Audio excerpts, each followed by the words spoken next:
Salut Aurélie. Salut Lily Rose. Très contente de te retrouver dans ton petit cocon.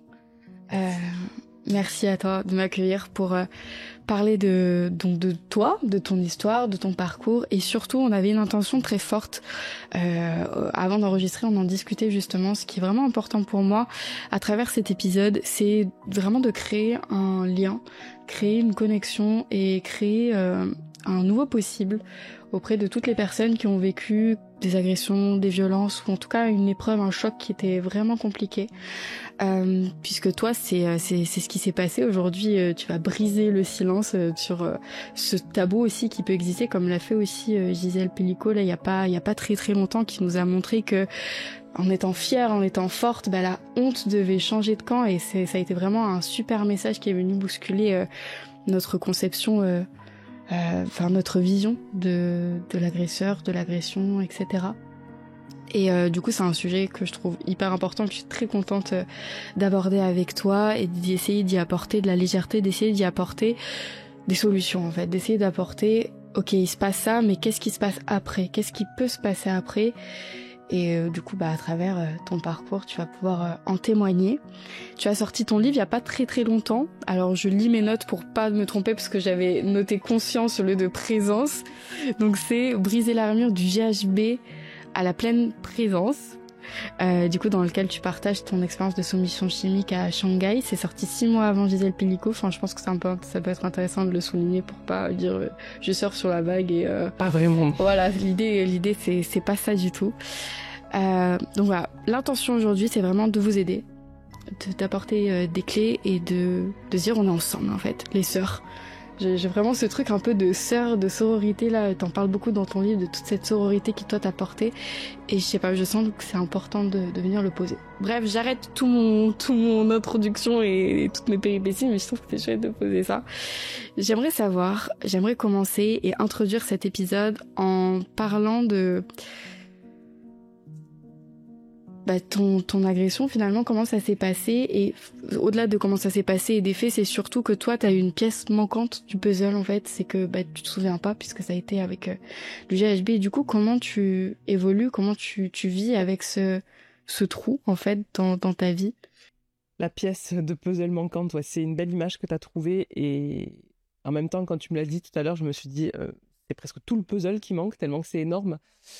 C'est le propre de la soumission chimique. Alors, je vais peut-être raconter en quelques mots ce qui s'est passé me concernant, parce que ça permettra de comprendre les étapes de reconstruction après.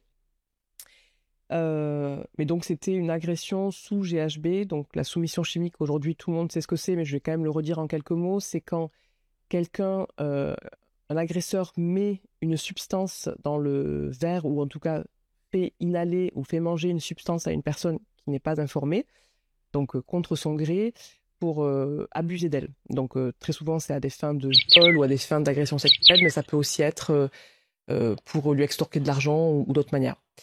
Donc Gisèle Pelicot, comme tu l'as dit, avec toute sa force et cette idée de faire changer la honte de camp, vraiment elle a été, je la remercie, parce que je ne sais pas comment est-ce qu'elle arrivera à se relever de ce procès, mais en tout cas l'image qu'elle a donnée, je pense que c'est vraiment notamment de changer de regard sur les victimes, qui est assez fou. Et on se rappellera pas forcément du nom de l'agresseur, même si on l'a un peu en tête, mais on se rappellera surtout du nom d'une victime pour une fois et de tout ce qu'elle représente. Et ça, c'est assez ouf.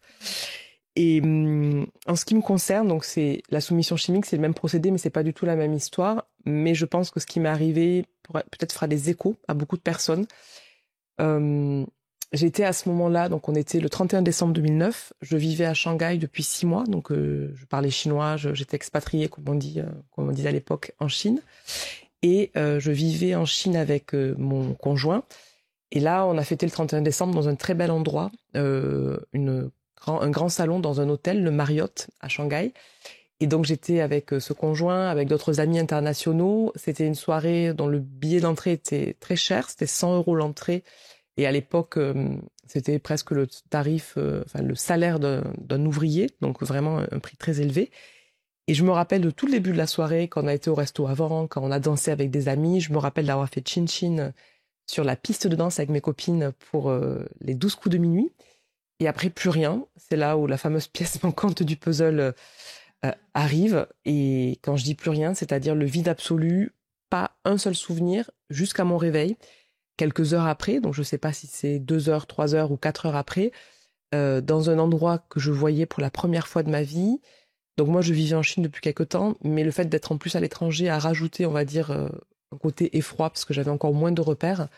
Donc imaginez, je fais chin-chin, je suis avec mes copines, je danse, mon chéri, tout ça. Et l'instant d'après, puisque c'est comme ça que je le vis, j'ouvre les yeux et je suis dans un salon de massage avec 3 femmes chinoises qui me regardent avec des grands yeux. Je sais pas où je suis, à part que c'est un salon de massage, sachant qu'en Chine, ils sont ouverts H24. C'est un peu comme les salons de coiffure chez nous, il n'y a pas de connotation sexuelle. Mais quoi qu'il en soit, je sais pas où je suis, dans quel endroit de la ville, j'ai jamais été là, et j'ai peur, j'ai ultra peur, comme j'ai jamais eu peur de ma vie. Et tout ce que je veux, c'est rentrer chez moi. Et sachant qu'à ce moment-là, quand je me réveille, je suis pas tout à fait consciente. C'est un peu comme après une anesthésie générale, j'en avais vécu une quelques années avant. C'est un réveil très cotonneux, vraiment très ouateux, t'es entre deux. Donc je me réveille, je me rendors, je me réveille, je me rendors. Ça dure peut-être quelques minutes, quelques dizaines de minutes. Et quand je me réveille pour de bon, je veux rentrer. Et là, j'ai que cette idée fixe en tête. Et je me rends compte que je suis habillée donc avec mes collants, ma robe, mes habits, quoi. Mais par contre, j'ai pas ma veste et j'ai pas mon sac à main. Donc j'ai pas mes clés, j'ai pas mon portable. Et là, je me dis, mais qu'est-ce que je fais là? Qu'est-ce qui s'est passé? Je finis par me faire accompagner à la maison par le gardien de l'immeuble. Et vraiment, tout ce dont j'ai envie, c'est être prise dans les bras, être rassurée. Et en fait, quand j'arrive chez moi, je sais toujours pas ce qui s'est passé, hein. Mon dernier souvenir, c'est toujours ma soirée. Et là, il y a les copains de mon conjoint, des copains de Paris qui étaient venus pour fêter le Nouvel An, qui m'ouvrent la porte et qui font oh! Ils sont hyper choqués en me voyant. Je me dis, mais qu'est-ce qui se passe? Et quand j'arrive en fait dans ma salle de bain pour me laver les mains, je vois que j'ai une grosse trace de sang sur le visage, le maquillage qui dégouline. Et en fait, je me dis, mais qu'est-ce que j'ai fichu? Vraiment, je ne suis qu'un gros point d'interrogation. Et quand mon conjoint arrive, puisque ses copains l'appellent, il était encore en train de me chercher, parce que je vais raconter ce qui s'est passé après de son point de vue à lui. Mais en tout cas, quand il revient à la maison, il me dit, mais Aurélie, qu'est-ce que t'as foutu? C'était qui ce mec? Pourquoi t'es partie? Qu'est-ce que t'as fait? Tu m'as trompé, machin. Et là, mais je suis sidérée. Aujourd'hui, j'en parle parce qu'il y a eu tout un chemin, donc celui dont on va parler, il y a eu tout un processus d'écriture, il y a eu beaucoup de choses, je peux en parler sans pleurer, mais pendant 8-9 ans, quand je reparlais de ça, j'avais les larmes aux yeux, je tremblais comme une feuille, en fait. C'était tellement choquant parce qu'il y a vraiment eu un double choc et une double agression, celle qui s'est passée pendant ces heures d'absence, et ensuite, comment j'ai été réceptionnée, si on peut dire, ou accueillie, ou surtout pas accueillie par ce conjoint. Ouais, là, à ce moment-là, t'avais vraiment besoin d'être accueillie, qu'on te prenne dans les bras, qu'on te rassure, et c'est pas du tout ce que t'as vécu. Totalement, et c'est pas du tout ce que j'ai vécu, parce qu'en effet, donc d'abord, il me parle comme ça, donc il me choque littéralement, et ensuite, je sais pas exactement ce qui se passe, mes souvenirs sont assez confus, parce que à ce moment-là, je ne le savais pas, mais j'étais encore sous l'effet de la drogue, et quelques heures après, donc on a dormi un petit peu, et le lendemain matin, je dirais donc quelques heures après tout ça, on a eu un rapport sexuel, évidemment auquel j'ai pas consenti, puisque j'étais en mode amorphe, comme après une anesthésie, littéralement, et que j'ai mis presque 10 ans pour justement nommer un viol conjugal. Et du coup, là, ça a été encore un cadenassage interne encore plus fort. Et donc, il y a eu effectivement 2 agressions. Et comment je sais aujourd'hui, comment je parle de GHB, de soumission chimique, il a fallu du temps, c'est-à-dire quelques jours encore de plus, que je revienne à mon bureau où je travaillais depuis 1 semaine seulement. À ce moment-là, j'étais acheteuse textile dans un bureau d'achat. Et ma chef était française, toulousaine, comme moi, on l'entend en petit accent, Vanessa. Et je savais pas ce qui s'était passé. Pour moi, c'était vraiment même pas une agression. En gros, ce que je vous ai pas dit et qui est important à comprendre, c'est que mon ex, son point de vue à lui de la soirée, ça a été... Voilà, en fait, il pensait que je dansais avec ma copine pendant longtemps. Ma copine pensait que j'étais avec lui. Et en fait, au bout d'un moment, ils ont vu que j'étais ni avec l'un ni avec l'autre. Et ils ont regardé des bandes de vidéos de surveillance de l'hôtel. Et il m'a vu sortir en fait avec quelqu'un faire la queue des taxis devant l'hôtel et partir avec quelqu'un dans cette queue des taxis, puis revenir 1 heure et demie plus tard ou quelque temps plus tard et repartir toute seule de l'hôtel. Donc lui, clairement, il s'est dit, elle est partie avec un mec, elle m'a trompé de son plein gré. Ouais. Donc et moi, toi, tu te souviens pas de cette scène des taxis? Je me souviens de rien. Et donc moi, il me raconte ça le lendemain après le viol conjugal. J'étais totalement à l'ouest, j'avais ma grosse bosse, j'ai été à l'hôpital me faire recoudre parce que j'avais une énorme bosse sur le visage. Il m'a même pas accompagné à ce moment-là. Enfin, c'était vraiment la solitude absolue, le désarroi total. Et Donc, je n'ai que ces espèces d'informations décousues. Même quand je les raconte là, vous dites, mais qu'est-ce qu'elle dit? C'est pas très clair. Quand Parce je que l'ai c'était vécu, pas clair pour toi à ce c'était moment-là, quoi. 1000 fois moins clair encore. Et donc, je reprends le travail 3-4 jours après, en me disant, je vais pas parler de tout ça, puisque je peux même pas le nommer, en fait, tellement que c'est le bordel. Et donc, ma chef française, Vanessa, donc la Toulousaine, me fait une blague, parce que je lui dis, oui, j'ai glissé sur un pavé, c'est pour ça que j'ai une bosse. Et elle me répond par une blague. Et là, je me dis, ah non, c'est pas possible, en fait. Je sais pas, c'est une espèce d'élan de survie. Tu parlais de sororité tout à l'heure. C'est pas forcément un mot que j'ai employé jusqu'à maintenant.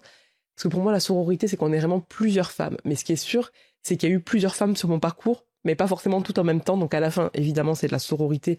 En tout cas, c'est de la solidarité de quelque manière qu'on la nomme. Et là, ça a été la première, Vanessa, à me tendre la main parce que je lui dis, écoute, il faut que je te parle. Et je lui raconte ce que je viens de vous raconter en mode 1000 fois plus décousu. Et avec 1000 fois plus d'émotions. D'émotions et vraiment de gros blancs et de je comprends rien à ce qui m'arrive. Et elle me dit, c'est la première réponse que j'ai sensée depuis les 4 jours que ça m'est arrivé. Elle me dit, écoute Aurélie, ce que tu dis là, c'est pas normal. Elle me dit, on est en Chine, on n'est pas chez nous, ça fonctionne pas exactement comme à la maison. Ce qui est sûr, c'est qu'il y a quelque chose qui va pas, il y a quelqu'un qui t'a fait du mal, on se fait pas ça toute seule par hasard. Et on a été voir notre avocate de l'entreprise, qui elle était chinoise et parlait parfaitement français. Donc je raconte ça, ce que je viens de vous dire. Elles pleurent toutes les deux quand je leur dis. Donc là, je me dis, ah oui, il y a quand même quelque chose qui va pas. Et on a été à la police, en fait. Donc ça a été le premier instant, 4 jours après, où j'ai été considérée comme une victime. Et ça, c'est hyper important parce qu'en fait, quand on a une agression sexuelle, quelle qu'elle soit, et plus encore sous substance où on n'a pas tous ses souvenirs, on a un truc qui arrive très fort, c'est la culpabilité. Moi, mon ex, clairement, il me l'a... C'est devenu mon ex, évidemment, mon conjoint, vous l'avez compris. Il me l'a enfoncé dans ma tête tellement fort, c'est resté des années en moi. Et là, Vanessa et cette avocate, ce sont les premières à me prendre par la main et à me dire ça va pas, il faut qu'on t'aide en fait. Donc à me prendre comme une victime. Et à te prendre dans les bras aussi, à me prendre dans les bras, c'est ça, et ou au moins me prendre par la main puisqu'on n'était pas très très proches non plus. Donc en tout cas à te soutenir quoi. Totalement, à me soutenir et voilà, à m'écouter et à faire reflet en fait de mes incompréhensions et pas à m'acculer en mode c'est de ta faute, la culpabilité. Oui, puis tu m'as trompé, en fait c'est toi la méchante. C'est ça. Et alors que moi je n'avais aucune information et encore je te dis, il y avait que du vide en fait face à moi. Donc là, on arrive à la police en fait et donc j'explique ce qui s'est passé. C'est un moment très compliqué parce que la prise de parole des victimes, donc là c'est janvier 2010, déjà qu'en France c'était pas gagné à cette époque-là, en Chine, imaginez donc. Je parlais assez bien chinois et il y avait l'avocate qui traduisait, mais je me rappelle de cette scène pour le coup qui m'a vraiment marqué, du policier qui me dit, vous savez, une fécondation forcée n'est pas un viol en Chine, n'est pas un crime en Chine. Et là je le regarde et je me dis purée, mais je sais même pas si j'ai fait ça, et puis la manière de me le dire, enfin... Il me prenait pour une espèce de délurée, de petite fêtarde, que j'étais peut-être par ailleurs, mais dans tous les cas, pas du tout comme une femme qui avait vécu une agression. Et ça a été très décourageant. On a essayé d'aller voir les vidéos qu'avait vu mon ex et enfin, mon conjoint. Il était d'accord. Donc le policier appelle l'hôtel, les gens de l'hôtel sont d'accord. Et quand on arrive sur place, on peut plus les voir. Donc la corruption, claire. Donc ça a été difficile pour moi parce que ça m'aurait peut-être ramené des informations. Donc je me dis, ok, à quoi bon? Il y a vraiment cette question en moi, à quoi bon? Ouais, à quoi bon, sachant qu'en plus je suis pas considérée, que j'ai pas d'éléments, etc. Ce qui peut être, même pour les personnes qui ont les éléments, qui savent qui c'est, etc. Des fois ça peut être aussi compliqué de se dire, je vais y aller, mais je vais pas être prise au sérieux. C'est ça. En fait, avec du recul, je pense que c'est hyper important et sur la suite de mon chemin de reconstruction, je peux l'affirmer. C'est important de passer par la case police et dépôt de plainte parce que justement, ça nous positionne comme une victime aussi par rapport au système.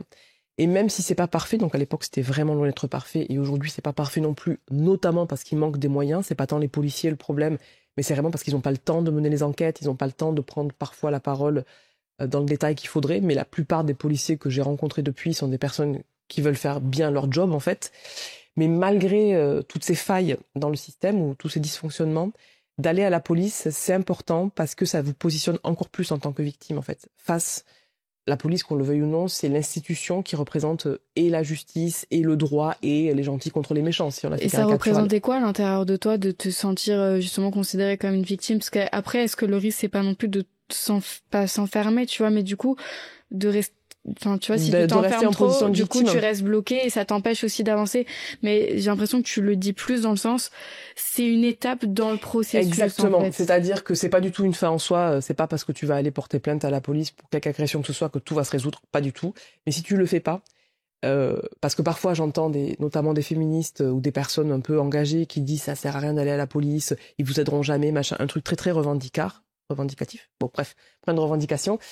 Moi je suis pas d'accord avec ça parce que dans un processus de reconstruction qui est hyper long, parce que là finalement je vais un peu plus loin en disant que la police peut aider. Sur le coup c'est pas du tout la prise de conscience que j'ai eue, mais sur un chemin de reconstruction ne pas y aller, ça t'enlève en fait encore cette légitimité, un espèce de pouvoir en fait. De légitimité aussi. de victime plutôt, parce que de pouvoir, je sais pas si à la fin ça se transforme en acte, mais en tout cas une légitimité de ta position face à une autorité, de dire ben voilà, c'est moi la victime et c'est pas moi la méchante en fait. Ouais, c'est une réappropriation de ton histoire. Une réappropriation de son histoire et une réappropriation de sa position de victime qui est pas du tout évidente à avoir, surtout quand il y a une soumission avec une substance. Ouais. Mais là je vais un peu plus loin, donc je vais revenir dans la chronologie des premiers jours parce que ça aide à comprendre après où je me positionne. Donc à ce moment-là, quand je suis face à ce policier qui me parle comme ça, que je peux pas aller revoir les vidéos de surveillance, je suis juste perdu. Je suis pas en train de me dire pour ma position de victime c'est super, pas du tout.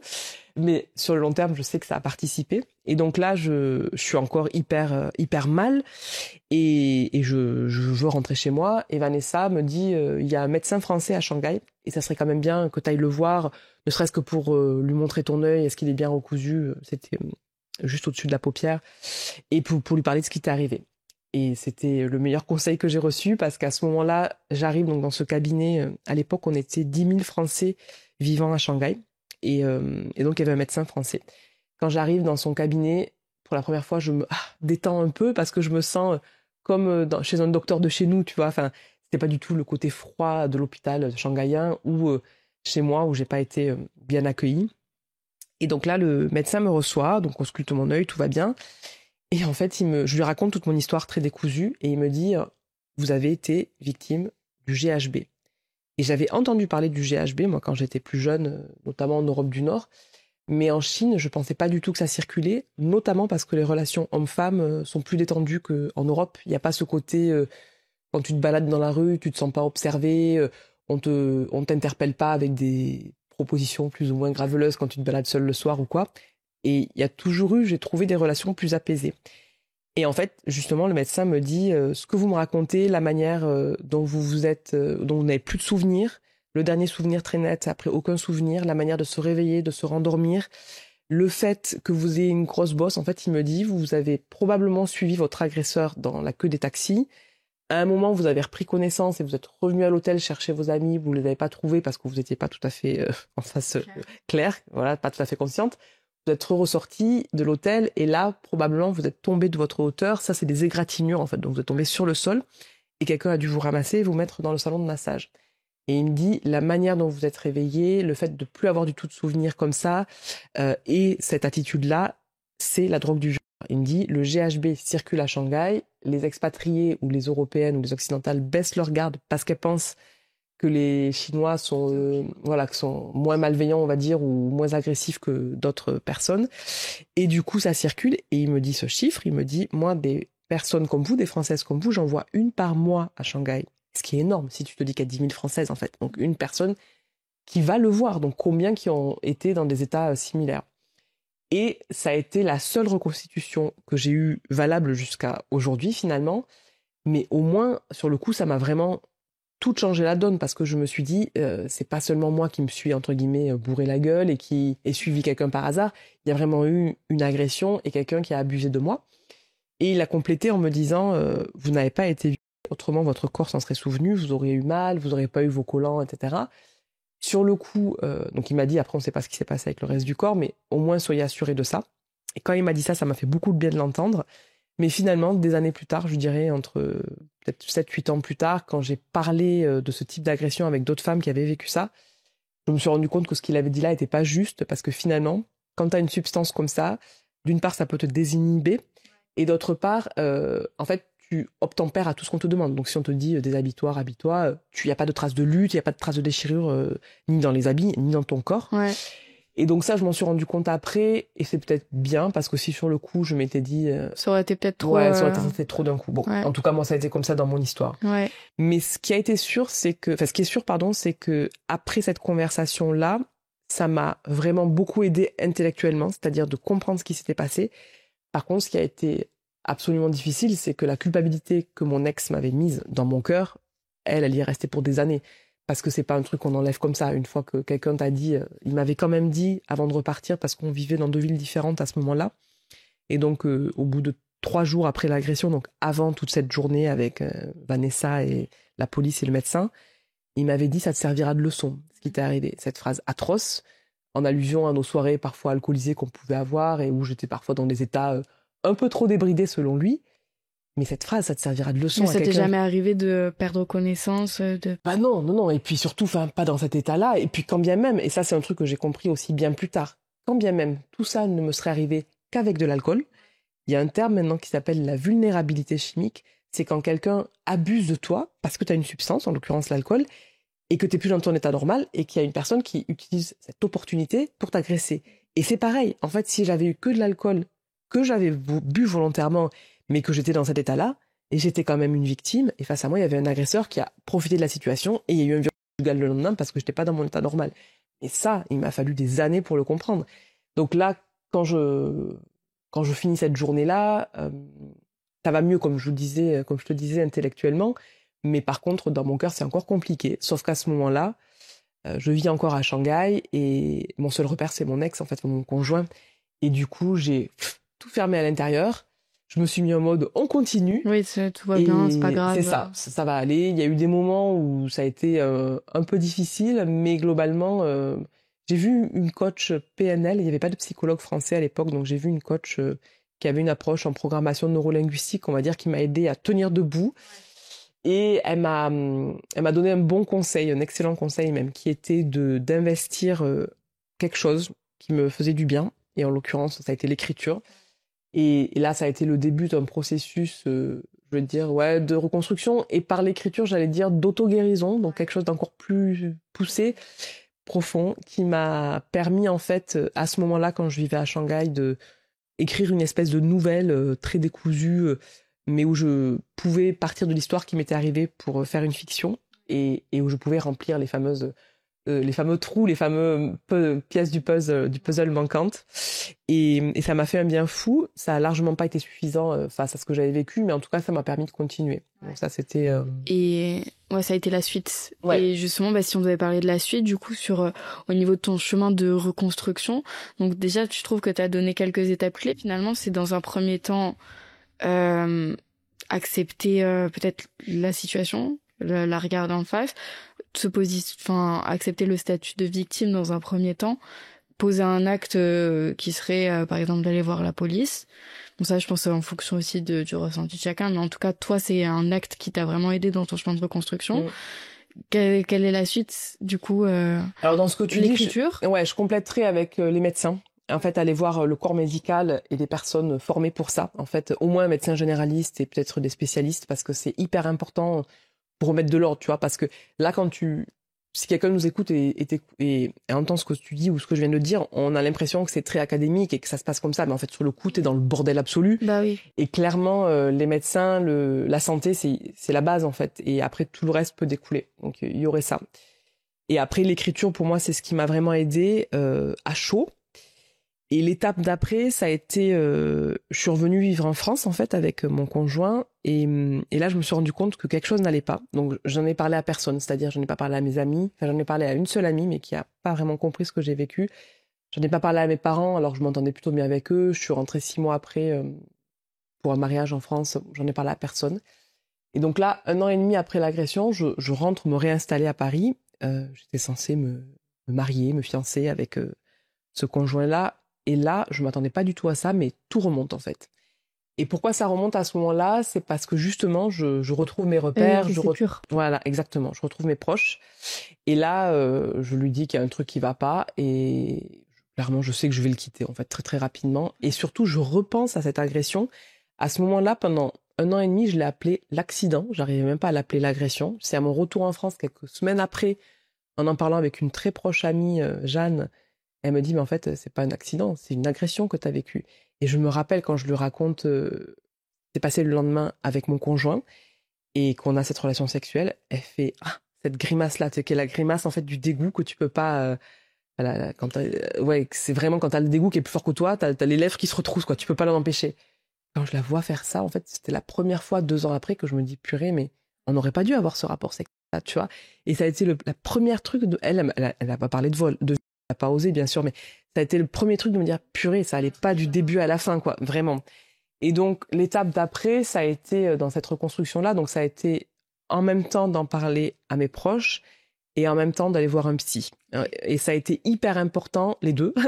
J'ai commencé par la case psy, vraiment d'aller voir un psychologue ou un psychothérapeute, vraiment un thérapeute de l'esprit, des mots, parce que même si après j'ai fait plein de choses sur mon chemin, l'aspect psy est hyper important parce qu'on est avant tout, qu'on le veuille ou non, des êtres de parole, des êtres de récit. On passe notre temps à nous raconter des histoires, à nous poser des questions sur notre passé, sur notre avenir, etc. Et vraiment, alors que même aujourd'hui, je suis sur un chemin de spiritualité, enfin voilà, comme toi et comme je pense beaucoup de personnes qui nous écoutent, mais le psy n'est pas du tout à jeter aux orties selon moi, surtout sur ce type d'agression-là. C'est hyper important d'avoir le bon thérapeute, la bonne thérapeute qui est formée à ce type d'agression et qui peut vraiment nous écouter et nous aider à remettre du sens. Tu vois, tout à l'heure, j'ai beaucoup insisté sur le côté que c'était pas clair pour moi, que c'était flou. Et là, voilà, j'en ai parlé à plusieurs reprises. J'ai écrit 2 livres à ce propos. Donc évidemment que j'arrive à en parler de manière construite, fluide et tout. Mais vraiment, c'est hyper important d'avoir un gros travail avec un psy parce que ça va justement nous aider à mettre du sens et à mettre des mots et les bons mots dans le bon sens, justement. Et est-ce que après ça dépend aussi, parce que je sais qu'il y a des tempéraments de personnes qui sont beaucoup plus émotionnelles et des personnes qui sont très mentales. Ouais. Je me dis que pour les personnes qui sont mentales, c'est d'autres, enfin, Ouais. ça aide, mais... Mais moi, tu vois, à la base, je suis pas tant mentale que ça. Je suis pas la personne qui va me poser des questions tout le temps, à ressasser, à rescruter les choses. Même T'es pas, plus tu dans vois. ton corps et Et dans l'émotionnel surtout. Mais malgré ça. Du coup, ça a été juste pour ça de faire ouais, ça. vraiment. Et c'est quelque chose, la case psy, je la conseillerais à tout le monde, même si on le sent pas, au moins d'essayer, tu vois. Et d'essayer jusqu'à ce qu'on trouve le bon thérapeute. Moi, la première, ça a pas été le cas. Je me rappelle, la première, c'est une copine qui me l'a conseillé. Moi, personne n'avait été voir de psy dans ma famille. C'était pour les fous, tu vois. C'était l'image qu'on avait comme on a parfois encore. Et cette copine, elle m'envoie, je sais pas, chez la tante de son conjoint. Et c'était une psychanalyste. Alors, moi, je faisais pas trop la différence à ce moment-là. Et donc, je raconte mon truc. Et je lui dis, bon, ben voilà, est-ce que vous allez pouvoir m'aider? Elle me dit oui. Et elle me laisse comprendre que ça va prendre des années, en fait. Et là, je me dis, en sortant, je me dis, non, mais c'est pas possible. Et j'ai pleuré encore plus qu'en y entrant. Ouais, j'ai pas envie d'être sur des années pendant ce temps. J'ai pas envie d'être des années sur un canapé à pleurer pendant 1 heure à chaque fois. Et c'était juste pas la bonne, en fait, pour moi. Et si je reviens la voir aujourd'hui, s'il faut, ça aurait été la bonne. Mais voilà. Et l'autre d'après qu'une autre amie m'a conseillé, qui elle avait une approche aussi avec de la sophrologie, quelque chose de plus holistique. Ouais, de plus holistique et de plus orienté vers l'action aussi. C'était entre l'action et la sophrologie, mais elle était quand même psychologue. Et j'ai finalement fait 9 mois de thérapie avec elle, donc le temps d'une naissance, d'une grossesse. Et ça m'a fait vraiment un bien fou. Ça m'a aidé à poser les bons mots, à aussi comprendre dans mon éducation, dans ma famille, dans la société, en fait, les schémas que j'avais dans ma tête et qui ont permis que ça se passe, et notamment que je laisse mon ex-conjoint me traiter comme ça. Mais ouais, donc toutes les questions de limites, de respect de soi-même, de respect de la femme, en fait, ouais, d'amour de soi, comment la femme est considérée dans ma lignée, dans ma famille. J'avais pas été très très loin là-dedans, mais j'avais déjà les prémices. Et je vois bien aujourd'hui, quand j'y repense, qu'il y avait un côté respect de la femme global qui n'était pas là, ni dans mon éducation. Attention, mon père n'est pas un bourreau, c'est pas du tout ce que je dis, mais dans la manière de concevoir les femmes, que ce soit dans mon éducation, dans notre société, il n'y avait pas ce côté limite qu'on pouvait mettre en effet et respect. Et donc ça a été un bloc hyper, hyper important et qui m'a vraiment permis d'aller mieux.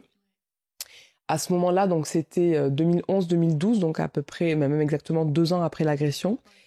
Et à ce moment-là, donc ma vie est repartie sur des rails, c'est-à-dire que j'ai trouvé le super boulot que j'allais garder pendant 7 ans. Je travaillais dans la communication, dans le tourisme. J'ai rencontré mon amoureux qui allait devenir mon mari, le père de mes enfants, et avec qui je me sentais vraiment très très bien. Donc il y avait vraiment un nouvel élan dans ma vie, quoi. Et avant, j'aime bien aussi enfin, j'aimerais que tu nous expliques aussi comment tu en as parlé à tes proches. Ah bien sûr, c'était l'autre pan, tout à fait. Ouais. Parce que justement, des fois, ça peut être hyper compliqué de parler de. C'est plus facile des fois de parler à un inconnu de choses comme ça qui ont pu nous arriver que à nos proches, quoi. Totalement. Quel a été ton cheminement sur ça? Ouais, ça c'est un vrai sujet. C'est vrai que je suis passée des effets de la psychothérapie. J'ai zappé ce bloc-là.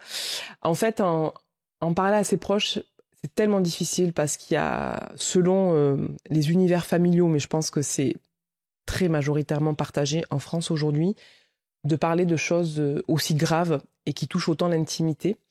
En fait, ça m'a fait penser, il y a pas très longtemps, j'ai lu Jacaranda de Gaël Faye, qui parle d'un drame qui n'a rien à voir avec le mien, du génocide qui a eu lieu au Rwanda. Et il parle en fait de ces transmissions, de ces non-dits dans les familles. Et à un moment, il raconte cette histoire où il y a une femme en fait qui va s'exprimer. Ils ont des espèces de moments d'expression collective, donc devant un stade entier. Elle va raconter son histoire et sa propre fille et sa petite fille est dans le stade, ou sa propre fille, pardon. Et elle l'a jamais raconté à sa fille, elle n'a jamais pu lui dire alors que sa fille voulait savoir. Et elle le raconte à un stade entier devant des milliers de personnes en fait. Et c'est vrai que parfois, c'est plus facile de raconter quelque chose de très intime de manière presque anonyme en fait à des gens, t'as pas le visage face à toi, que à ses proches. Et moi c'est vrai que donc pendant 1 an et demi j'en avais pas parlé à mes parents et je me rappelle parfaitement de ce jour de juin, début juillet, donc je venais de rentrer de Chine. Je voulais leur annoncer que j'allais quitter mon conjoint. Et donc mon conjoint sur le papier c'était le mec parfait, ingénieur, on avait acheté un appart déjà ensemble à Paris, enfin le truc, ma vie elle était sur des rails tellement, et je sais que mes parents l'appréciaient beaucoup, et je devais leur dire que je le quittais, et en fait je me suis dit, mais je peux pas leur dire sans leur dire la réelle raison de ce qui s'est passé. Et donc j'étais rentrée, je pense, depuis 1 jour ou 2, et donc je suis sur la terrasse de la maison où j'ai grandi, et on mange un très bon repas, comme toujours chez mes parents, j'ai mon assiette devant moi, et je me dis, avant que j'ai terminé ma salade, je leur dis. Et je leur ai vraiment dit comme ça, je leur ai dit, mon papa, maman, je vais quitter un tel, et je vais vous expliquer Je vois que ma mère qui soupire, genre elle est un peu triste de ça, quoi, et je leur dis, je vais vous expliquer pourquoi, c'est pas du tout facile à dire, laissez-moi parler jusqu'à la fin, et je vous explique. Et là, je leur sors d'un trait. Ouais, et ben alors, pour toi qui m'entends là, imagine pour eux, je suis leur 3e enfant, j'ai toujours une bonne relation avec eux, et je vois leur visage qui se décompose. J'ai même plus le souvenir exact. Je sais qu'après j'ai foncé dans ma chambre après la fin du repas. Mais vraiment. Et genre maintenant je pars. J'ai craché ma valda, je me fous dans mon coin. Chacun se débrouille maintenant. Je crois qu'ils m'ont dit quelque chose du genre, mais pourquoi tu nous en as pas parlé? Enfin, ou en tout cas s'ils me l'ont pas dit, ça a été forcément leur question. Et ça a été la mienne en fait, mais j'ai pas pu faire autrement. C'est-à-dire quand ça m'est arrivé, j'ai pas pu leur dire. Je pense que j'avais peur de leur faire trop de peine, que j'avais peur de trop les inquiéter, que j'avais peur qu'ils stressent trop parce que j'étais hyper loin. Mais je me rappelle, c'était le lendemain ou 2 jours après, mon père a déclenché un énorme zona. Il n'en a jamais fait de sa vie. Et voilà, enfin, j'ai vraiment... le choc, clairement le choc émotionnel. Et tu vois, est-ce que c'est pas ça aussi qui peut faire que certaines personnes peuvent avoir peut-être peur de le dire à ses proches parce que justement il y a tellement d'amour, d'intimité, etc. que ça peut créer un choc aussi chez l'autre, de se dire waouh, ma fille elle a subi ça, mon frère a vécu totalement. En fait, ça a été leur première réaction, enfin celle de mon père, et la deuxième, ça a été, instantanée plutôt des deux, ça a été de m'aider. Donc en l'occurrence, m'aider à trouver un nouvel appart à Paris, me demander si j'avais besoin de quoi que ce soit. Enfin, ils ont été hyper présents. En plus, mes parents, c'est vraiment autant pour tout ce qui était psy, expression des émotions, ça n'a pas toujours été ça, mais aider, être là dans l'action quand il y en avait besoin, ils ont toujours été au top. Et là, ils l'ont clairement été. Donc ça a été un très très grand soutien. Ils ont été d'un très très grand soutien. C'est sûr, en fait, quand quelque chose d'aussi horrible nous arrive, on a peur que ça fasse mal aux gens, mais je pense que là, ce qui leur en fait encore plus peur et encore plus mal, c'est que je vive ça toute seule, en fait. Et évidemment, ils ont préféré le savoir. Ce qu'ils auraient préféré, c'est que ça ne m'arrive pas, mais que ça m'arrive et que je leur en parle pas, je crois que ça leur a fait du mal aussi. Après, vraiment, finalement, tu vois, la question qui était comment on parle à ses proches, moi, je la retournerais plutôt, c'est qu'est-ce que les proches peuvent faire, en fait. Et la première chose, c'est d'être attentif. C'est-à-dire que si on voit un changement d'attitude chez quelqu'un de son entourage assez radical, si y a un changement d'attitude ou un changement, quoi, quelque chose qui va pas, ou des choses plus faibles en fait. Essayer d'être très à l'écoute et de proposer de l'aide et vraiment être à l'écoute. Et de la même manière, tu vois, si on élargit un peu de qu'est-ce que les proches peuvent faire en amont de tout ça, c'est un truc qu'on dit pas assez, mais quand on parle de la soumission chimique, ça fait assez peur de se dire des gens qui versent des drogues dans les verres, tout ça. Mais c'est aussi faire attention quand on sort avec ses proches, en fait, tu vois, de se dire, comme on a des capitaines de soirée, tu sais, les SAM, c'est assez, pour l'alcool, c'est assez démocratisé, répandu. Avoir la même chose sur la soumission chimique, en fait, de se dire, quand tu sors entre copines, tu vérifies que toutes les copines soient toujours dans ton radar. Tu vois, moi, j'ai manqué à la soirée pendant presque 1 heure et demie. Ouais, sans que personne ne se pose de questions, y compris mon ex, tu vois. Enfin, tu te dis, à un moment, il faut quand même être... j'en ai parlé avec bien des amis depuis et des hommes, quoi, qui m'ont dit, mais c'est pas possible, en fait, tu vois, à un moment, tu fais attention, homme ou femme. Ouais. Donc, tu vois, c'est plutôt le rapport humain global, en fait, de faire attention aux gens qu'on aime, que ce soit pendant une soirée ou au quotidien, et de vraiment essayer d'être dans une écoute assez fine. Parce que finalement, moi, est-ce que j'aurais pu en parler à mes parents tant que j'étais loin? Je pense pas, parce que j'avais trop peur de leur faire trop de mal, et peut-être que je me disais, si je leur en parlais, ça voulait dire que je rentrais de Chine parce qu'ils m'auraient vraiment pas laissé là-bas, ou ils seraient venus me voir ou quoi. Enfin, et peut-être que j'avais pas envie de ça, j'avais besoin de le vivre seul d'une manière ou d'une autre. Mais en tout cas, évidemment qu'il faut en parler à ses proches quand on vit des choses comme ça, quand le moment est bon pour soi. Et tu vois, si je reprends l'exemple de cette Rwandaise dans le livre Jacaranda de Gaël Faye, qui est basé sur plein de témoignages, donc c'est pas du tout que de la fiction, et je vous recommande vraiment ce livre. Elle a pas pu le faire parce que c'était des dimensions qu'on peut même pas imaginer. Je compare pas les douleurs, c'est pas du tout ça, mais en tout cas, c'est quelque chose d'encore d'énorme, on va dire, tout simplement. Et elle, sa manière de le raconter, elle savait qu'il y avait ses proches dans l'auditoire, ça a été peut-être 20 ans ou 15 ans après, dans un stade, et pas avec les yeux de sa fille à 1 mètre d'elle, tu vois. Donc, chacun a sa bonne temporalité. Ce qui est sûr, c'est que mes parents, après, m'ont témoigné énormément d'amour et énormément de soutien. Donc, vous-même, s'il y a des personnes qui nous écoutent, et malheureusement, il y en aura forcément qui ont été elles-mêmes victimes de violences, quelles qu'elles soient, c'est peut-être se faire assez confiance en soi et avoir assez confiance au lien avec l'autre personne pour oser raconter. Et se dire aussi que quand on ose raconter, c'est aussi un cadeau qu'on fait à l'autre, parce que ça veut dire que tu as confiance en lui et que tu crées aussi un espace de parole pour que l'autre dise ses sentiments ou puisse partager aussi ce qu'il a vécu. Là, en l'occurrence, avec des parents, forcément, il y a un rapport un peu différent parce que c'est nos parents qui veulent nous protéger. Pas tous les parents, j'imagine, toi, tu as de la chance d'avoir un lien quand même où tu dis que depuis petite, il y a quand même un lien fort qui est là, qui est installé. Donc, peut-être un espace de communication où tu savais que ça allait être ils allaient être peut-être en capacité d'accueillir. Ouais. Là où peut-être d'autres personnes, leurs parents, c'est peut-être pas les personnes les plus adaptées, mais en tout cas, c'est de trouver des personnes ressources, en fait. C'est ça, de s'entourer de personnes qu'on aime suffisamment et on a suffisamment confiance dans le lien pour venir déposer... C'est ça, et puis pour le coup, de manière un peu plus large, si on sort vraiment de la relation parent-enfant, qui est enfin, quand je parle de mes parents, je reviens à Toulouse. Enfin, pour sortir de la relation parent-enfant qui est hyper complexe, là je parle que de mon expérience, mais en tout cas de partager ce qui nous arrive de manière plus globale, c'est un cadeau qu'on fait en fait aux personnes face à nous, parce que quand on se montre dans sa vulnérabilité, et ça j'en ai fait l'expérience, voilà, en parlant maintenant avec toi, en parlant autour de mon livre, et même avant en parlant à plein de reprises, tu montres une phase de ta vulnérabilité qui est, on peut l'appeler faiblesse d'une manière ou d'une autre, mais en tout cas qui est un moment dans sa vie où on n'est pas super fort, etc. Et ça veut dire qu'on s'accepte comme ça et qu'on montre à l'autre qu'on peut l'accepter aussi comme ça. Et ça, c'est un vrai cadeau parce qu'on est quand même dans une société où on nous apprend toujours à être les plus forts, les plus costauds, etc. Alors qu'on n'est pas comme ça. En fait, on est tout le temps parfois fort, parfois moins fort. C'est notre humanité et c'est tout. Et du coup, de partager cette vulnérabilité-là, ça laisse à l'autre aussi la possibilité de la partager. Ouais, c'est ça. Ça permet de créer un espace où on peut se connecter ensemble vraiment dans des parts plus vulnérables, intimes, profondes et du coup, ça peut que enrichir le lien, quoi. Totalement.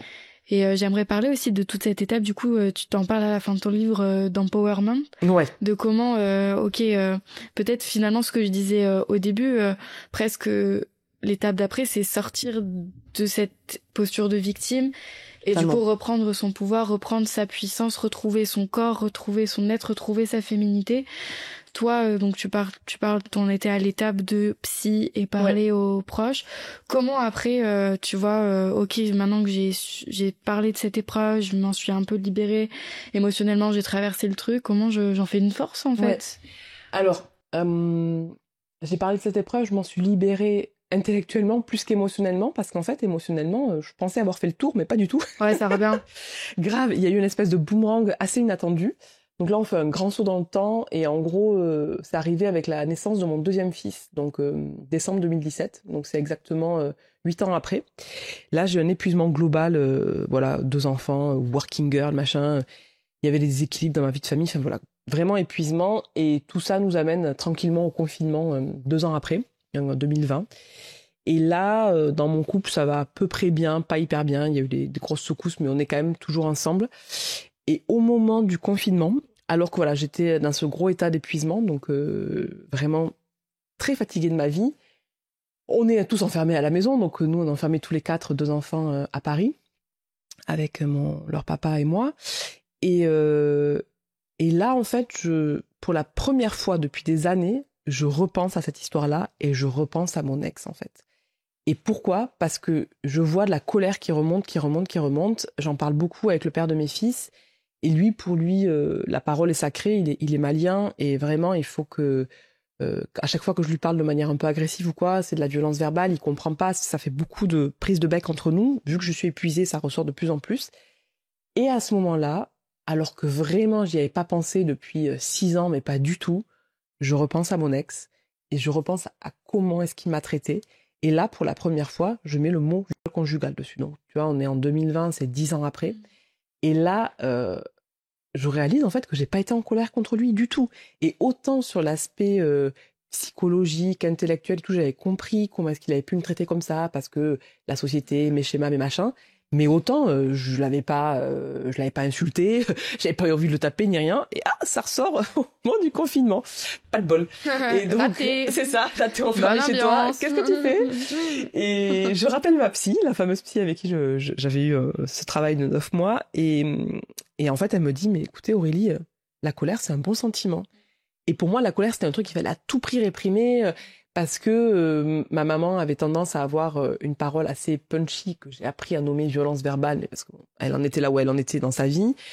Et je l'aime beaucoup par ailleurs, l'un n'empêche pas l'autre. Mais moi, j'avais hérité de ça et j'avais très peur d'être comme ça. Et en fait, là, je comprends que, ben non, évidemment que les justes colères existent. Et MeToo était déjà passé par là. Et heureusement qu'il y a des justes colères. Mais la question, c'est qu'est-ce que tu fais de ta colère, en fait?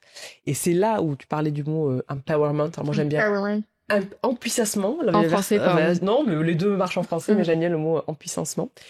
Et du coup, là, je me suis dit, ok, qu'est-ce que je vais faire de ma colère? Et j'ai réinvesti l'écriture différemment. Et donc là, ça a été un espace de liberté absolue, alors qu'on était tous enfermés, au point que, fin 2020, j'ai décidé de quitter ma vie salariée pour me consacrer entièrement à l'écriture.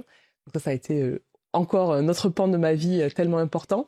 Mais du coup, à ce moment-là, pour reparler des grandes étapes de comment est-ce que j'ai réussi à m'empuissancer, donc il y a eu cet aspect émotionnel qui est ressorti alors que je m'y attendais pas du tout et que j'ai réussi à transformer en partie du moins parce qu'il y a des choses, ça avait besoin de sortir tout simplement.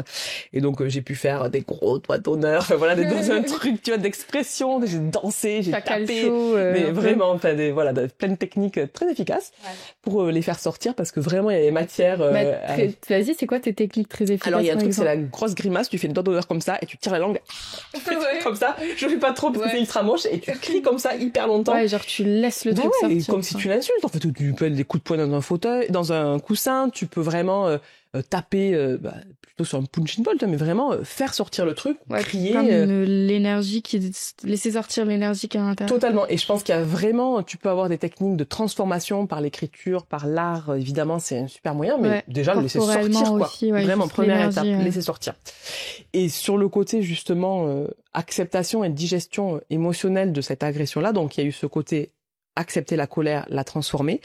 Et ensuite, il y a eu tout un pan qui est un travail psychocorporel. C'est-à-dire que j'avais fait un gros travail psy, Mais à ce moment-là, je pense que je l'ai commencé juste après 2020, donc sur la fin du confinement et 2021 et début 2022. J'ai investi différents endroits. Il y a eu notamment un gros travail sur de l'ostéopathie intrapelvienne. Donc c'est littéralement de l'ostéopathie à l'intérieur des parties génitales et sexuelles, avec notamment Véronique Lacochetière que j'avais découvert sur un podcast et qui fait ça vraiment très très très bien. Et en fait, avec un toucher très très fin, c'est une sage-femme qui a été formée et maintenant qui forme là-dessus. Elle arrive en fait à dénouer les tensions que tu as à l'intérieur de ton corps. Et ça m'a fait pleurer, ça m'a fait sortir des choses hyper fortes. J'ai fait aussi de l'EFT, donc Emotion Freedom Technique avec les yeux. Ah, c'est EMDR ça. Ah, EMDR, pardon, EMDR et EFT, je sais. C'est le tapping. Ah ouais, j'ai fait le tapping, l'EFT, l'EMDR, donc j'en ai fait beaucoup, mais c'était la même thérapeute, c'est pour ça que je confonds. Et j'ai fait un petit peu d'hypnose avec elle, et c'est pareil, je me rappelle de séances dans son salon, dans son cabinet, où en fait j'ai hurlé et fait sortir des trucs. Et je lui dis, après la séance, je lui dis, mais c'est fou parce que ça fait 10 ans, je travaillais en psychothérapie, machin. Elle me dit, oui, mais la colère était toujours dans votre corps, vous l'avez jamais fait sortir, en fait. Donc, il y a vraiment eu ce côté par le corps, en conscience, ou avec ces différentes techniques, et qui m'a vraiment, vraiment, vraiment allégée. Et après, le dernier gros pan, on va dire, de ce chemin-là, ça a été l'aspect plus spirituel. C'est-à-dire que pendant le confinement, comme beaucoup de personnes, je me suis tournée vers l'intériorité. J'avais déjà commencé à méditer de manière quotidienne avec le burn-out avec mon deuxième fils, donc tout début 2018. J'avais appris à méditer en vipassana des années auparavant, et là on va dire que c'est le moment où c'est revenu dans ma vie parce que j'avais besoin d'air, quoi. Et là, cet espace de méditation, au début c'était tout petit, c'était 3 minutes matin et soir. Ça m'a fait un bien fou et je l'ai tenu jusqu'à maintenant et pour arriver à un rythme qui me convient bien, on va dire. Et du coup, j'ai médité de plus en plus. Pendant le confinement, j'ai beaucoup médité, beaucoup fait de yoga. Et il y a eu, avec plusieurs amis, en fait, tu parlais de sororité, là c'est vraiment le sujet, une ouverture à l'invisible, et qui est arrivée par plusieurs endroits, donc j'en parle en détail dans le livre, mais qui m'a permis aussi de placer toute cette expérience-là sur un pan différent. Pas dans le sens, oh c'est bien que ça me soit arrivé, ça m'a ouvert la voie, nanana. Non, franchement, si j'avais pu apprendre tout ça en écoutant un podcast ou avec un bouquin, ça aurait été génial. Mais en tout cas, moi, ça a été, avec toutes ces étapes-là et tout ce que je raconte, ça a été la manière que j'ai eue de l'accepter dans ma vie et de mettre du sens dans ma vie, justement, de me dire que cette agression en Chine, le 31 décembre 2009, ça a été le moment où ma vie est sortie de ses rails, en fait, qui était hyper tracée, je devais me marier avec cet ex à mon retour de Chine, etc. Et vraiment, finalement, me faire me dire... C'était pas mon chemin, quoi. Et finalement, me faire dire c'était pas mon chemin, et surtout, le chemin vers moi-même, il commence à ce moment-là. Donc c'est un hyper long chemin, qui est pas du tout fini aujourd'hui encore, mais en tout cas, qui était un chemin où je me rapprochais de moi-même. Et moi, c'est le sens que j'ai choisi d'y mettre, en fait. Et évidemment que ça aurait pu se passer de 1000 autres manières différentes. Après, tu vois, je vais pas me poser la question de pourquoi ça m'est arrivé à moi et pas une autre, et pas à une autre. Là, les chiffres parlent d'eux-mêmes, ça arrive à tellement de monde que voilà, c'était comme ça m'est arrivé, et je peux pas comprendre le pourquoi plus que ça. Mais ce qui est sûr, c'est le sens que j'y mets, ou que je décide d'y mettre aussi pour me réapproprier cette histoire-là, c'est que, ok, ça a détruit beaucoup de choses, ça m'a fait beaucoup de mal, mais c'est aussi à partir de là que je me suis mis en chemin vers une autre moi-même, en fait. Et cette autre moi-même, c'est celle que je suis aujourd'hui, et je suis tellement plus heureuse d'être qui je suis aujourd'hui que celle que j'aurais pu potentiellement être avec ce conjoint-là qui avait absolument mal géré et qui avait un fond hyper égoïste, clairement. Finalement, cette histoire, elle a permis aussi de te mettre en chemin vers toi, en fait, vers totalement. Plus de conscience de toi, de tes besoins, de tes limites, de ton corps, de ce qui est important, de... Ouais, et puis une ouverture aussi à beaucoup plus de sens et à plus grand que moi, tu vois, parce que aujourd'hui, déjà d'avoir l'opportunité de te parler, de partager, c'est aussi une méga chance, tu vois, et moi je me dis pas du tout, mais jamais, et ça serait vraiment, je pense, une insulte à moi-même et à toutes les personnes victimes de dire que c'est bien que ça m'est arrivé. C'est pas du tout ça, c'est pas une chance, c'est pas ça. Mais c'est ce que j'en ai fait, en fait, et c'est ce qu'on décide d'en faire. Et ça, pour le coup, voilà, moi, mon chemin, ça a été l'écriture, ça a été ces rencontres, la sororité, etc. Et pour d'autres personnes, ça sera d'autres choses, tu vois. Comme Gisèle Pellico, où c'est vraiment faire bouger les lignes et c'est chacune son chemin, mais en tout cas, ce qui est sûr... on n'est pas tous obligés de... Non, mais ce qui est certain, c'est que on peut se dire qu'est-ce qu'on fait de ce qui nous arrive. Ouais. C'est-à-dire qu'on On peut se responsabiliser, en fait, aussi. On peut se responsabiliser et décider, simplement. C'est-à-dire que moi, je suis victime, mais victime, ça ne me définit pas. C'est-à-dire que je suis victime et je suis 1000 autres choses. j'ai été victime du GHB le 31 décembre 2009. Oui, mais je ne suis pas du tout que ça. Et ensuite, c'est moi, Aurélie, j'ai décidé ça, de le transformer comme ça. Et une autre personne, peut-être que ça sera simplement, je sais pas moi, d'en parler à une seule personne pour qui ça sera hyper important d'en parler. Et une autre personne, ça sera peut-être d'écrire, peut-être d'en faire de l'art, peut-être d'en faire autre chose. Et pour Gisèle Peïco, ça a été de dire, voilà, moi je prends la parole et le procès va être public et ça change tellement de choses pour toute la France et même le monde entier. Et chacune, en fait, peut décider d'en faire une chose ou une autre. Et ça, par contre, je pense que oui, il y a tout un chemin de reconstruction qui est indispensable, qui est long, qui prend des années parfois. Et peut-être que pour d'autres personnes, il prendra moins de temps. Et c'est ce que je souhaite aussi que chacune, ou chacun, parce qu'évidemment, les hommes aussi sont concernés, mais que ça aille mieux avec leur temporalité qui sera juste. Et il n'y a pas que ça. C'est-à-dire que quand on entend, ça c'est quelque chose qui me tient beaucoup à cœur, c'est que quand on entend justement le procès de Mazan, quand on entend les agressions et les bouches se libèrent et tant mieux qu'on dénonce, etc. Mais il y a aussi un côté accablant et parfois sidérant. Surtout si ça fait écho, se dire « Ah, moi aussi j'ai été victime, et qu'est-ce que je fais avec ça? Il y en a partout, etc. » Et en fait, moi j'ai envie de montrer que le lendemain de l'agression, quand tu te réveilles, il y a un autre futur possible, un futur désirable, entre guillemets. C'est pas désirable d'avoir été victime ni agressé, c'est évident. Mais par contre, ce que tu peux en faire, il peut y avoir de la lumière sur ton chemin et tu peux en faire quelque chose de finalement mieux que si ça n'était pas arrivé. Et après, voilà, ça prend du temps, c'est plein de palettes de couleurs différentes et je vais pas du tout dire que ma manière de faire est la bonne et l'unique. Mais en tout cas, toi, ça t'a vraiment aidé et t'as senti que ça t'a mis en chemin vers autre chose. C'est ça. Et pour le coup, là, enfin voilà, j'ai passé des étapes, mais j'ai d'abord publié un roman et ensuite j'ai publié ce récit témoignage dont tu as cité au début et qui m'a permis, voilà, de parler là, de parler dans d'autres médias. Et je fais aujourd'hui partie d'un groupe de travail au niveau national pour la lutte contre la soumission chimique, en fait. Et du coup, à l'Assemblée nationale, un truc qui est assez ouf. Je pensais jamais pouvoir faire ça de ma vie. Et donc, j'ai parlé avec d'autres personnes victimes de différentes manières aussi.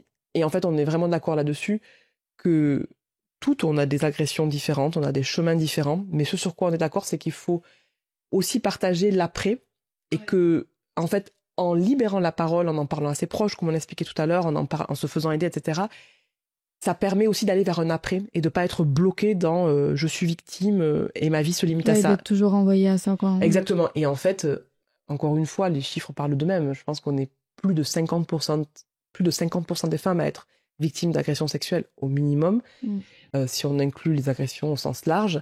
Et en fait, c'est pas il faut, mais si on reste bloqué là-dedans, qu'on ne parle pas, qu'on a honte, qu'on reste dans la culpabilité, dans la honte, et qui sont des sentiments normaux, c'est même pas seulement que ça va pas changer, mais c'est qu'on peut rester à tourner en boucle là-dessus, alors qu'en fait, si on arrive à en parler, si on arrive à se faire entourer, même à en parler qu'à une seule amie, ou au bon psy, ou quoi que ce soit, il y a une autre vie, en fait, derrière, et qui ne tourne pas en boucle autour de ça, et qui permet des choses qu'on n'imagine pas forcément. Moi, si on m'avait dit un jour que je passerais à l'Assemblée nationale pour parler de ça devant un parterre de médecins, de juristes et d'avocats, tu vois, ou de gendarmes, j'aurais jamais cru du tout.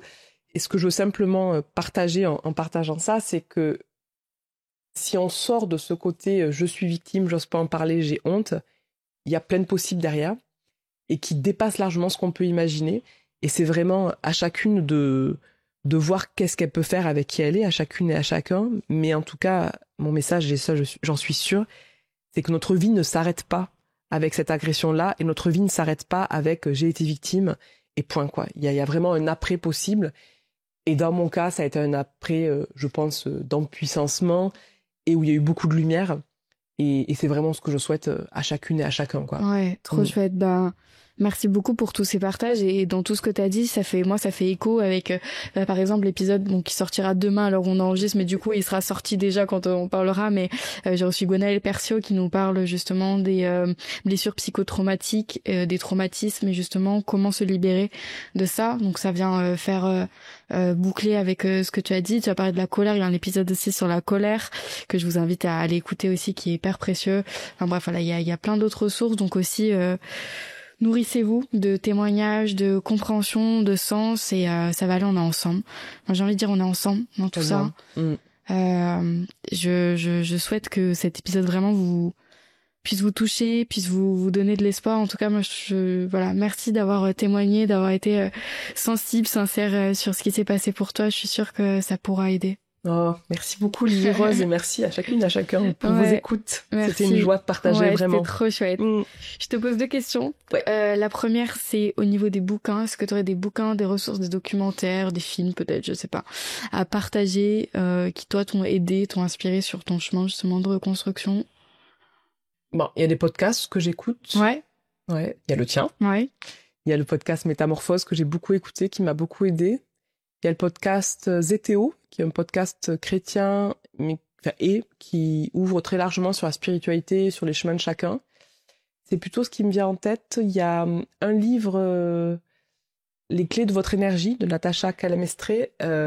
Calestremé, j'arrive jamais à le prononcer. qui m'a bien aidé de manière concrète sur ce travail psychocorporel et en même temps spirituel. Il y a eu vraiment des belles clés dedans.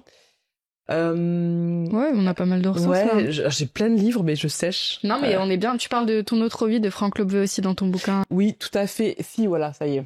Il y en a 2 qui me tiennent beaucoup à cœur. Il y a Ton autre vie de Franck Lobvé qui m'a beaucoup aidé à ce moment-là, moins maintenant, mais qui sur le coup m'a vraiment aidé à voir ma vie différemment, des perspectives différentes et comment est-ce qu'on se raconte ces histoires. C'est hyper intéressant. Et un livre ressource pour tous les moments où ça va pas, c'est Une vie bouleversée de Etty Hillesum. Si vous l'avez pas lu, il faut à tout prix le lire. C'est cette jeune femme juive pendant la Seconde Guerre mondiale et qui vit en fait le drame de tout ce qui arrive aux Juifs sous un régime nazi, mais qui garde une spiritualité et une hauteur hallucinante. Et pour moi, surtout en ces temps un peu troubles, c'est vraiment un appel à rester dans son humanité.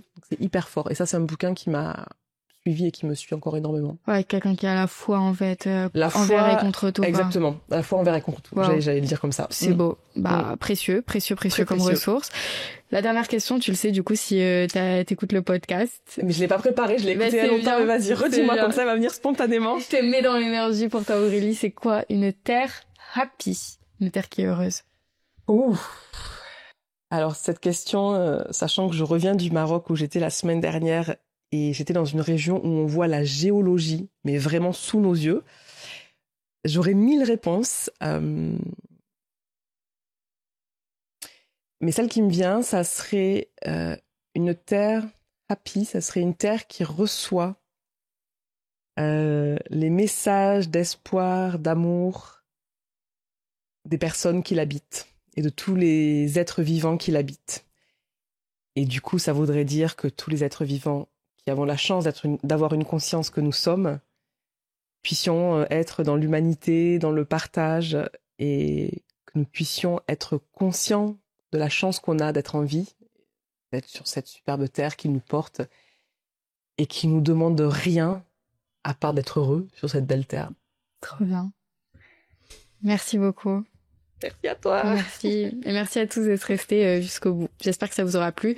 Je vous mets les liens en description de tout ce qu'on a cité et des épisodes dont j'ai parlé si vous voulez continuer sur cette lancée. Merci beaucoup.